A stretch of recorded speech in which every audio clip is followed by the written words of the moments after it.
Hi, good morning. This is Mathew Chandy. I'm a sleep evangelist. I'm also the managing director of Duroflex.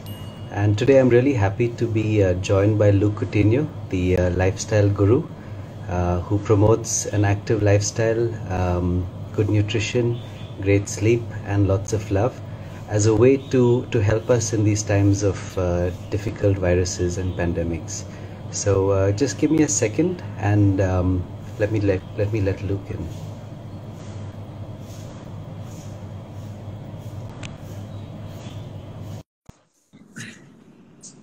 Hi, Luke. Hi, how are you doing? I'm good. Good morning. Good afternoon. How are you doing? Very well, thank you. Good to see you. Good to see everyone who's joined the Instagram live as well. Hi, everyone. Hi, everyone. Good morning. And so glad all of y'all could join us this morning. Um, Luke, before we kick off, I just wanted to share a couple of personal stories of mine and my how I got used to following you and why I continue to follow you so actively. The first one is very recent. I recovered from COVID about a month ago, and I'm so glad that you helped me rekindle my love for yoga and Surya Namaskars. I had a relatively mild episode of COVID, and I think I recovered quite quickly, was able to get back to work quite quickly. Something that I did quite religiously almost every day, I won't say every day, but almost every day, was wake up, go to my terrace, do 10 Surya Namaskars in the morning and 10 in the evening with sunset. And I must say the strength it brought to my spine and looking at the sun and the positive energy it brought was just so invaluable for me. I've got no doubt that it really helped me bring back a lot of strength and to recover quickly. So thank you for rekindling my love for yoga. I used to do yoga 10 years ago. I gave up for a while and I'm glad I got back to it. Thank you for sharing that. I'm happy you're better. Thank you. Great. The second thing, Luke, I really wanted to share was that a few years ago when I started following you on Instagram, I shared some of your stories with my friends, and a friend told me that his father-in-law, who was diagnosed with cancer, was given 90 days to live. And 3 years later, he's alive and kicking. And one of the things he attributes to his fight with cancer was the holistic lifestyle that you and your program helped him with. And it's a deeply meaningful story for me. I think it's just continued to renew my confidence that lifestyle, sleep, health, nutrition is such a powerful ammunition that we have in our battle against viruses and illness. So thank you for your great work in promoting this, and so glad you're here with us today as we're here actually to really try and save lives once again. The pandemic is raging. Vaccinations are in short supply, but I think we both know that there's a superpower that we have and that we can tap into, which is sleep. So I think today we're here to promote sleep, to evangelize the superpowers of sleep. And the first thing I'd like to ask you, Luke, in this time when all of us are really trying to boost our immunity, what could we do in terms of our sleep hygiene, our sleep routines, to really boost our sleep and therefore our immunity? So what do you have to share with us about that? Once again, thank you for having me. And I'm so happy that you're out promoting sleep. I know you're a mattress company and I know your job is to sell mattresses, but I really appreciate companies who look over and beyond the product as well. You have a good product, great. But what about people's lifestyle? I'm sure a lot of people have great mattresses at home, which they hardly ever use because they're either just sitting on it and watching Netflix or they can't get proper sleep. And I think it's important for us to understand that, there are over tens of thousands of medical and scientific documented studies on sleep and its connection with every disease. Immunity is common amongst every disease. We know that. You have low immunity, you can get anything. But the beauty is the science has always existed. It's always existed. It's not something new. But the point is, we as human beings are the only species who defy the laws of nature, one of them being sleep. Like you'll never find a night bird, awake at day fooling around. You'll never find, a day animal awake at night. It's like that. But human beings, we've pushed it a little too far. Yes, we can adapt. We are strong. We are resilient. But I think about now, with all that's happening in the world, it's a clear message that we humans have pushed it beyond the limit. And we're paying the price for it. Yes, of course, there are issues of infrastructure and oxygen. But at the end of the day, we've got to put our ego and pride aside and realize, what have we not done as human beings? And what are we not doing still? Even though people know the importance of sleep and the immune system, even as we speak, there are people who choose to compromise their sleep for entertainment, content, and all of that stuff. But they want to know, what's the next pill? What's the next vaccine? What's the next superfood? Whereas your superfood is sleep. Everything works, but sleep is the most powerful medicine ever.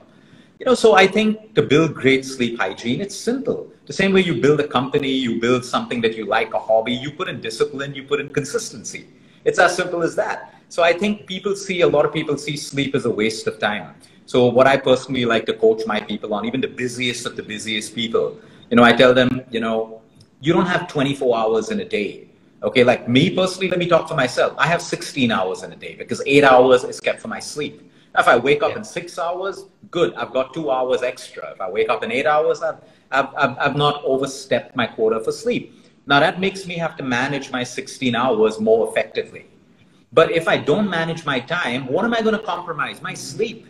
I'm going to compromise my sleep to fit in all of my extra activities that I want to fit in. So I think it comes down to discipline. A lot of people, I was speaking to a sleep doctor. It's a friend of mine in New York. And he said, Luke, people come to me all the time and say, we can't sleep. We don't sleep at all. Everyone sleeps. Maybe you just sleep for an hour. Your sleep isn't good, but everyone sleeps. The point is, how much is necessary for you? So I think the hygiene factors involved with sleep is number one. Plan it into your day. The same way you plan your meal time, you plan your work time, you plan your workout, you plan the time to spend with your family, your lover, plan your sleep time. It's as simple as that. We need to organize our hours, whether it's 9 o'clock, 10 o'clock, 11 o'clock, plan it and get into bed at that time. It's just discipline. I can make it fancy and come up with, blackout blinds and all of that. Those help, no doubt about it. But if you don't have the discipline, I know people who have the fanciest bedrooms, and I envy those bedrooms. They have these unbelievable, luxurious bedrooms with remote control, knockout blinds, and all of that stuff, but they just don't use it, So I think when it comes to sleep hygiene, Matthew, to come back to your question, is number one. I think the overuse of gadgets right before bedtime, it's documented scientifically, thousands of studies that the blue light affects our melatonin levels, and we find it difficult to sleep. Watch your TV. I'm not here for people to have a rigid lifestyle. Watch your television, watch your social media, do what you want, but an hour before bed, shut off your gadgets. Now, most people have an excuse, but then that's my me time. No, that means you've not organized your time during the day. You can build your me time in between the day. I understand for some mothers where the child's just born, infants, all of that stuff, they have that problem. They put the kids to sleep and now they want their me time. That's okay. Minimize it to half an hour. Put your gadgets off half an hour before bedtime. That's the first step. You can do meditation, pranayama, all of that stuff. But if you've not produced the right amount of melatonin, that's also quite useless. The second thing, which is working brilliantly for all of my clients around the world, we've tried to get them to do this, is try to make your room as dark as possible. Okay, because darkness stimulates, blue blocker glasses, there's mixed science on it. Some say it works, some say it doesn't work. I'm a believer it works because every single client that we put onto blue blocker glasses have reported sleeping better. So, sometimes science can also be bought, science can be purchased, and science can be channeled the wrong way. But I prefer to, use it if it's not causing harm and see if it worked for you. So darkening out your room is specifically incredible. I'm a big believer in the dark room. Yeah. I had a client, she called me up from Switzerland a couple of days ago, currently in remission with cancer. And she said, I've just traveled, I'm jet lagged, I can't sleep. So I said, just, darken out your room completely. And, when you darken out your room, you should do this. You shouldn't even be able to see your hand waving in front of you. And that's dark enough. And she did it. And the next morning, she's saying, I slept like a baby. Even I can't believe it. Even I can't do it. But these little things, you got to do it. It doesn't cost us money to do it. So number one is that. Number two is your comfort. Of course, I know people who say, Luke, I wake up with a back problem, I can't sleep. And then I say, send me pictures of your mattress. And they're lumpy, not changed for 7 to 8 years. You know, we change our shoes. We change our cooking oil. We change so many things all the time for our comfort. We got to change our mattress. It's as simple as that. If you can't sleep well because you have an uncomfortable space, I wouldn't expect you to wear tight shoes all the time. If they're uncomfortable, you change your shoes. You know, even shoe companies tell you, you know, keep looking at the soles of your shoes and keep changing it depending on your usage. We have to do it. It's as simple as that. Number three, make a to-do list. Because if you're going to sleep with thoughts in your mind, oh no, I need to do this tomorrow, I have a meeting tomorrow, put it out on paper. That 1 hour before bedtime when you put off your gadgets, everyone says, what do I do? There's so much you can do. You can read, you can plan your day, write it down on paper. You can meditate, pray, talk to your family, make love, whatever it is. So many things that can happen in that 1 hour. But the other powerful point is plan your day, because otherwise people, they get into bed and they're thinking about the next day. And thoughts running, it's impossible to sleep. So that's another powerful tip that's working. And of course, the one that I go on, if you're having your dinner at 10:30 in the night and sleeping at 11, you're going to have sleep problems. Bring your dinner earlier, you know, 2 to 3 hours before bedtime. I can so empathize with this one, because I used to be a late eater, and every now and then I do enjoy a treat. I enjoy my kela parathas and fried kebabs, and I can tell you for sure on that night, I do track my sleep religiously as well. On those nights when I'm eating late and eating heavy, for sure I'm waking up with those kind of hot flashes at night and uncomfortable, and yeah, eating late, eating heavy is a disaster for me. Yeah, certainly.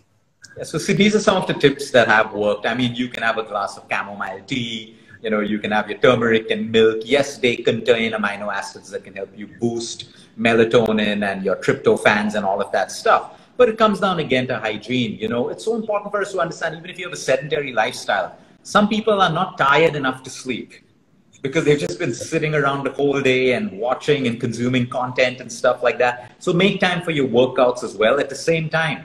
You know, for many people, they try to work out late at evening and then they can't sleep at night. We need to understand that some people can do it. They can work out heavy and sleep, but many can't, because your metabolic activity is high, your body temperature changes. So by the time it comes down, you know, you find it difficult to sleep. So everyone's different. You have to find your style, your hygiene, you know, areas that help you to sleep better and incorporate it into your life.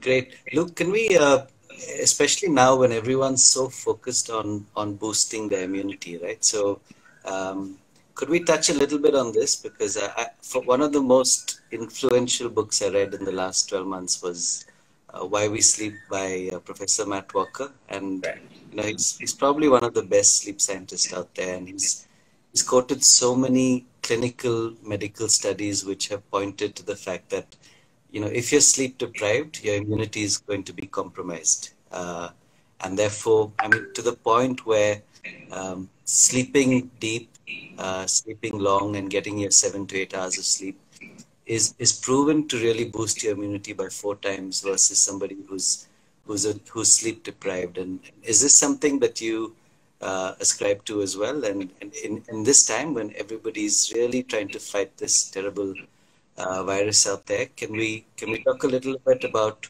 why we should pay so much attention to our sleep, especially when we want to boost our immunity? Absolutely. I mean, like I said, the science is already there. Dr. Matt Walker talks about this very chilling statistic. And what I like about Dr. Matt Walker, he does his experiments on human beings, not just mice and rats and all of that stuff. And he talks about 2 to 3 nights of sleep deprivation and the fall of the immune system, the NK cells, and the T cells by almost 60 to 70%, which is huge. That's a very scary statistic. So like I said, while the world is trying to boost their immunity with turmeric and garlic and ginger and pranayama and kriyas, do that. But if you don't have the basics, which is sleep, you have a compromised immune system. It's as simple as that. So yes, sleep is extremely important, and not just for your immune system, for your hormonal balance. You know, when you look at most patients who have thyroid issues, which is an issue of adrenal fatigue, they're sleep deprived. You'll see a commonality of sleep deprivation with cancer patients, thyroid patients, diabetics. I mean, our own diabetics in our medical team tell us that, look, the nights the patient doesn't sleep well, the blood sugar levels are all over the place in the morning. The night they sleep well, it's more stable. So your sleep is important for every aspect in the human body, every single I, aspect. I've been trying to tell my mother this every day. She's quite heavily diabetic.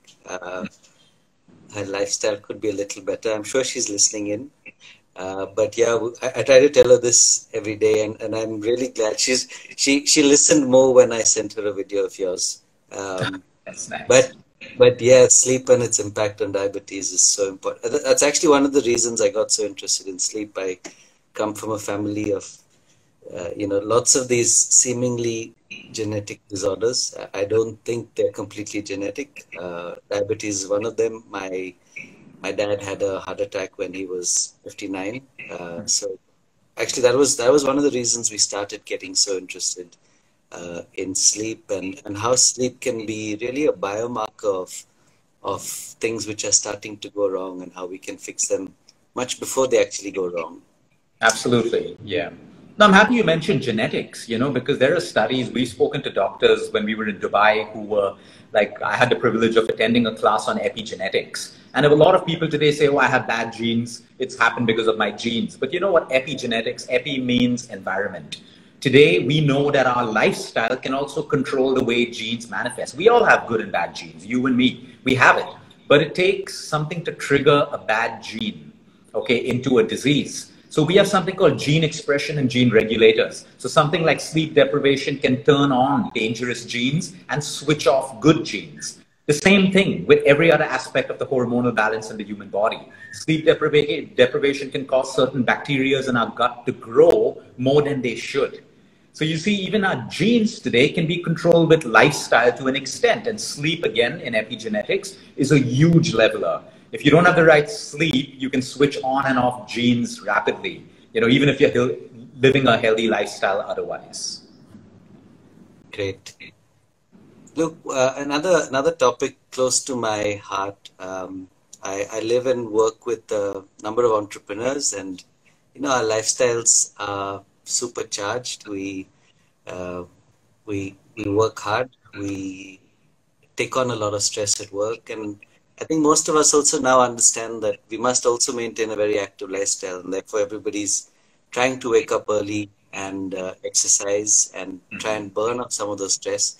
But I've also noticed something else happen, which is that sometimes we push the body too far because we're working hard during the day, and then we're waking up and working out too hard, and actually maybe compromising the kind of sleep that you need to recover and build back your mental resilience and your physical strength in order to wake up and work out again. And it's actually something we've noticed amongst young entrepreneurs. They're pushing themselves so hard and playing so hard that actually their heart and cardiovascular diseases and strokes are something which is becoming quite common within this community. And is this something that you encounter with your patients and your clients? And what would you say to us who are, maybe pushing ourselves a little harder than we were meant to be?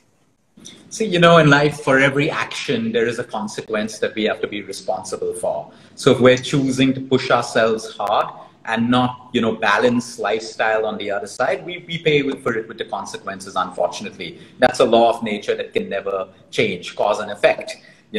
One thing is, I think social media and a lot of media teaches our generation that to be successful, you got to burn out, you got to hustle and grind. I like to see that over Twitter. Oh, I hustle and I grind. No one cares if you hustle and grind. There are people who are successful doing it elegantly, gracefully. They build billions and empires and unicorns, and they don't hustle and grind. They do their work, deep work. They rest hard. What I've learned from all of my clients and for myself as well is if we have to push ourselves and take on more work, we must equally be able to rest the body. It's like a battery. The more I drain a battery, the less it can perform. But if I'm trying to drain my body battery and take on more and more, it's stupidity, because no one is superhuman. Very few people are superhuman. Okay, and they get studied by science for that. But everyone else, they can't think they're superhuman just because they're achieving a little bit every single day. So In I fact, think the more you take on in life, like I say, if you're going to put yourself into a job or a business that has a lot of stress, you got to build equal amount of outlets to diffuse that stress. Then take on as much as you want. Like I want to take on as much as I can do in this lifetime, but then all the more I need to make sure I'm sleeping well, rested, I meditate, the balance how much I want to take on. But if we do it the other way, a lot of people say, oh, I'm ambitious. Be ambitious, but don't be ambitious and foolish because you can only push your body to a limit. It's got nice elasticity, but once you cross that set point, I mean, no one can say what's going to happen. That's all I can say. Yeah. Yeah, and I'm so glad, Luke, that some of the few superhumans who we know, like Roger Federer Yeah. and Usain Bolt, Michael Phelps, also recently people like Jeff Bezos, have all started talking about the fact that, look, the reason I can perform so well is because Usain Bolt sleeps for 10 hours. Roger Federer he claims he even sleeps for 12 hours during tournaments. And I'm so glad that we have these superhumans talking about where some of that superhuman strength and mental resilience is coming from. Yeah. Um, No, that's equally Thinking, important because there are a lot of successful people who like to, and we got to be careful of that. There's always two sides of a story. So some successful people like to show the new generation that, hey, listen, we sleep for just 2 hours and we work 22 hours. So everyone thinks, oh, to be successful, I should work 22 hours. Well, that was his life, and we don't know how much of it is true. Because today, in the name of success, everyone wants to put themselves down to have that kind of rag to riches story, or I sacrificed so much to make so much. So there's a lot of lies in people's stories as well. And it's a need for people to, successful people, all people to show their true sides to the public that, hey, listen, yes, I am successful, but I also sleep 8 hours. I also eat well. I also do X, Y, Z. So you give a true story. You put your truth out there. But that's how you correct the new generation who thinks a hustle and grind is the only way to do it. But you hustle, grind, you burn out, and then you end up paying the medical world and, to fix your health. I don't see, how the hustle and grind work. Hustle and grind, but do it without losing your health. Yeah. perfect. Luke, we all, we are all sitting around waiting for our vaccines today, right? And I mean, some of us are lucky enough to have had it. Some of us are sitting around waiting for vaccines to arrive, and we're queuing up. We're using all kinds of bots to try and beat the queue and whatnot. I wanted to talk about something. It's deeply personal and close to my heart. Together with the team, we all did some research into vaccination, and we read a couple of very important clinical papers around the importance of sleep around your vaccination.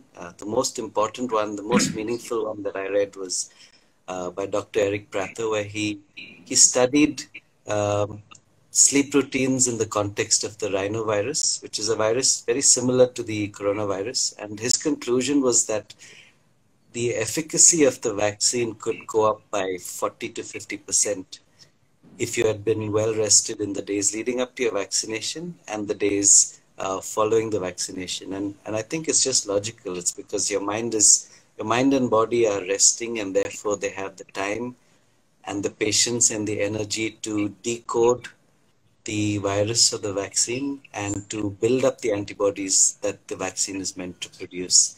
So if this is something which we could really try and get out there, I'm really sure that this is genuine medicine, genuine clinical studies, and if this is a message we can put out there, because we've got hundreds of millions of people queuing up for vaccines right now. There's a shortage of vaccines. I'd love to be able to really tell everybody in India, tell the world that, boost the efficacy of the vaccine by sleeping, getting great sleep before and after that. It's going to be 50% more effective. It's not going to cost you anything. And I'd love to hear your thoughts on that. You're absolutely right. The science has always existed. At the time of the launch of the hepatitis B vaccine years ago, there are medical papers that also talk about how you can boost the efficacy of the vaccine by sleeping well. It's sad that we've reached a point in life where everyone wants the science to do something which is natural. It is there. But, no one asks for the science behind eating a samosa or binge drinking or, doing drugs. No one asks for that science, but they become very selective about the science for the things that they need to do naturally. Yes, you are absolutely right. And it works on a simple scientific process of the immune system again. We all know our immune system is boosted up at night. They get trained to do their job. You look at a child or an adult who falls and gets a wound. Okay, you'll never find a scab growing over the wound during the day. They go to sleep, they wake up, and then you see there's a scab formed over the wound, signifying that all the repair, the growth, the cleanups all happen while you sleep. So yes, antibodies is a response. The antibody immune response increases with better sleep. Before the vaccine, and very important, even right after the vaccine. Even right after the vaccine. So if I'm going to get the vaccine, let's say next Monday, I'm going to start. And it shouldn't have to just be the vaccine. We should be sleeping well every day. It's amazing how the science is now coming out to just get people to sleep for the vaccine, But it is true. What you said is absolutely right. The science exists. It is so important. And that's why even doctors, surgeons, they tell their patients a night or two before surgery, get a good night's sleep. Because once they cut you open, the healing, your immune system has to play a role in your recovery. So your sleep before is also so equally important. So, it's like I said, sad that, today the generation say, oh yeah, sleep is good. Where's the science? I wish they would ask the same question with all the other actions that they take in life. But sleeping before and after the vaccinations for the next couple of days is incredibly, incredibly important for the efficacy of the vaccine and mainly the antibodies. Let me not even say the vaccine. For the antibodies mechanism to be more efficient, that sleep is required. Yeah. Great. Luke, let's talk about something else which is affecting all of us as professionals. I think especially young parents, I think having to deal with a lot of anxiety about maybe work, maybe our children. In fact, our children are probably a little stressed out being cooped up at home, not being able to burn off the energy that they have to go out and play and go to school and meet their friends. Same with all of us who are maybe having to work from home, worried about the impact of the pandemic and everything. So I think there are heightened levels of anxiety and stress. I really love some of the stuff that you talk about in your book and in your social media. And if you could share with us, some tips, maybe especially around young parents with children, what can we be doing to reduce some of that anxiety and to burn off or to reduce the stress that we are building up during the day, or just that we're building up because yeah. What do you have to say about that? So I think the first thing that parents need to understand is their stress and anxiety will become their child's stress and anxiety. Children are constantly looking at the parents. So if the parents are constantly talking about so many deaths that happened and someone was gasping and died in their car outside the hospital, remember your kids are listening. And if they see your space of security threatened, they immediately feel threatened as well. Yes, of course, these are difficult times, but I want to make one thing very, very clear. Everyone's stress and anxiety, everyone's, is the way they relate to a person, a thing, or an event. It's never the person, the thing, or an event. It's the way you relate to it. Because look, right now, there's a pandemic, people dying. A lot of people are so anxious. A lot of people are okay. A lot of people are like, we just don't care. Same problem, different reactions, because people relate to it differently. The problem is never the other person, never the event, never the news you watch. It's the way you relate to it. So if you are constantly connected outwards and you're a puppet to people's opinions and the news and social media, just imagine you're getting pulled in all directions all the time. But if you're grounded because you do your meditation practice, you have a mind of your own, you know how to, take logic and work with it, you don't get pulled in all of these directions. Anxiety, there's nothing wrong with anxiety. It's a survival mechanism for human beings. If we don't get anxious, we're not going to be warned about a danger. So anxiety is a signal for us. Now, what we do with it is important. There are 3 rules of anxiety. Number 1, get all your facts right. Most anxiety is half-baked knowledge, half-baked information. You're looking at WhatsApp gossip, you're looking at the media, everyone saying different things and stuff like that, half-baked. So you're in fear. But you get your correct information first, rule number 1. Number 2, analyze the facts. Okay, this is the situation, this is what's happening. Analyze your facts. And the 3rd, move to action. What can I do? Your anxiety and fear grows when you stay stuck in the emotion and you don't take action. You stay stuck. So you're helpless, but you have to take action. And there is always action you can take, even in the worst situations. Like the simplest action being right now is stay at home. Wear your mask. If you've been told to wear your mask, wear your mask. There's action to be taken. But most people struggling in anxiety and stress is because they don't relate properly to what's happening and they don't take action. This is a little bit off point, but I spoke about this on another video, and I had a patient call me up and say, a daughter called me up and say, hey, Luke, I heard your move to action. My father's on his deathbed. The doctor says he has 24 hours to live. What action can I take? How can there be action? I said, there's a lot of action you can take. Spend that 24 hours with him. Be there with him every single hour. Call your family. Make that 24 hours special for him. There is always action we can take in any situation. And if we don't take that action, that anxiety and fear will pull us in. It will spiral us down like a chain reaction. So we got to take action, and everyone can do it. You know, the pandemic is one thing serious. Before the pandemic, people were stressed as well. It was just a different context. Maybe going to work, traffic, my boss, you know, my girlfriend, my boyfriend. It was just a different context. We should never forget, as human beings, we have a superpower to adapt. We can all adapt to situations. Of course, there's destiny. Someone's going to die. That's not beyond our control. But what we can do, remember, we can adapt. Human beings always adapt, but we come in the process of adapting naturally because we're resisting all the time. You know, so it's so important for us. We are built for the worst dangers possible, but our emotions get the better of us. Of course, it's sad. Families dying. Families are wiped out. It's sad. But what is the action you can take right now? Because being a victim of your anxiety and fear is not helping you or anyone. So again, get your facts, analyze your facts, take the right action. And stress and anxiety, whatever anyone has in their life, is the way you relate to something right now. It's the way you relate to it. You got to look at the way you relate to it, and then you can change that as well. So I love that message, Luke. I think we all have the power to adapt. And scary as this pandemic is, scary as this virus is, we must adapt to face it. And I'm so glad. I mean, this is what we talk about all the time with my friends, my family, my colleagues at work, is that, you know, this virus, it's scary, but actually it's giving us a chance to change and change some things for the better. If we could spread this message of, you know, adapt, change your lifestyle, you know, sleep better, play more, of course, at the moment indoors, love more, pay careful attention to your nutrition, and really build in good practices, change your lifestyle, because that's what will help us to firstly fight the virus, but just stay much more productive, much more active, much better human beings, and probably much better professionals and entrepreneurs. So I could talk to you for hours about this.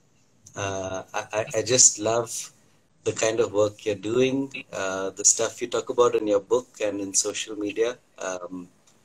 I think lifestyle can change lives, and so glad that we could partner to talk today and spread this message. I hope we've really conveyed that sleep is a superpower. It boosts your immunity. It can help you boost the efficacy of the vaccine. It can help parents deal with their children's anxiety, and it can help all of us be much better professionals and people. So, Luke, thank you so much. Thank you. I really appreciate this initiative of you all to talk about sleep and, you know, its importance and everything else. I appreciate our audience out there as well. I think everyone's now making lifestyle changes. You did use the right word. It is scary. Things are scary when we don't have the information. We don't know what's happening. Before, kids were safe. Before, healthy people were safe. But now healthy people are getting hit as well. So yes, it is scary. But what does scary teach us? That we got to be more cautious. That we got to really now focus on our immune systems and the things that go into building it. Maybe we explore beyond medicine, prayer, faith, so many different things. Maybe realizing the importance of human life, because today families are being wiped out. So maybe that's a message for us. Spend time with our loved ones if we have them right now. So there are so many, while there's the negative part, there is always a silver lining. There is always, and I teach everyone, no matter how grim the situation is, what can you take away from it? There is always a powerful and valuable lesson, even in death.